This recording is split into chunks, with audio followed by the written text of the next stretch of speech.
नमस्कार दोस्तों। आज हम भगवद गीता के अध्याय 12 श्लोक 20 के बारे में चर्चा करेंगे।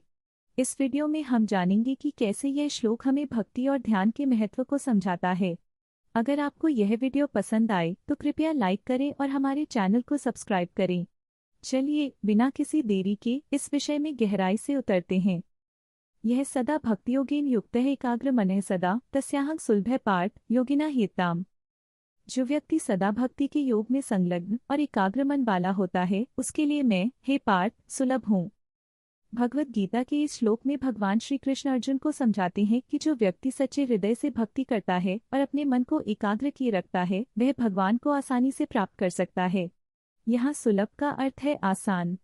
यह दर्शाता है कि भक्ति और ध्यान से हम ईश्वर के निकट पहुँच सकते हैं। इस श्लोक में भक्ति के मार्ग को सरल और प्रभावी बताया गया है। अगर हम अपने मन को ध्यान में लगाकर एकाग्रता से भक्ति करें तो भगवान का आशीर्वाद हमें अवश्य मिलेगा।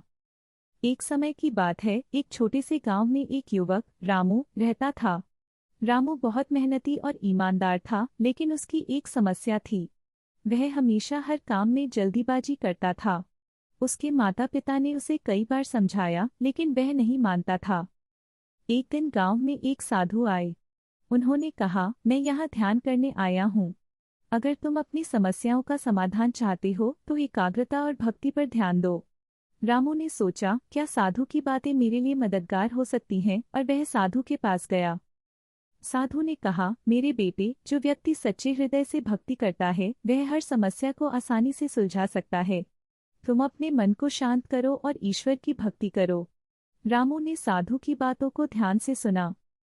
उसने तय किया कि वह हर दिन एक समय भक्ति और ध्यान के लिए निकालेगा। पहले तो उसे कठिनाई हुई, लेकिन धीरे धीरे उसने अपने मन को एकाग्र करना सीख लिया।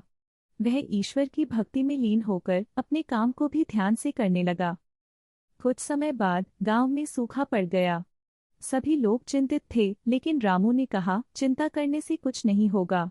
हमें ईश्वर की भक्ति करनी चाहिए। उसने गांव वालों को भी भक्ति में शामिल किया। सभी ने मिलकर ईश्वर की प्रार्थना की और चमत्कार हुआ, बारिश हुई। सभी लोग खुशी से झूम उठे। रामू ने फिर से साधु की बातें याद की। उसने समझा कि भक्ति और एकाग्रता से न केवल वह अपनी समस्याओं को सुलझा सकता है बल्कि दूसरों की भी मदद कर सकता है। इस कहानी से हमें यह सीखने को मिलता है कि अगर हम भक्ति और ध्यान से अपने मन को एकाग्र करते हैं तो हम किसी भी चुनौती का सामना कर सकते हैं। आपको यह कहानी कैसी लगी?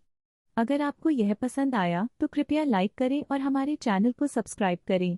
आगे और भी दिलचस्प कहानियाँ देखने के लिए जुड़े रहें।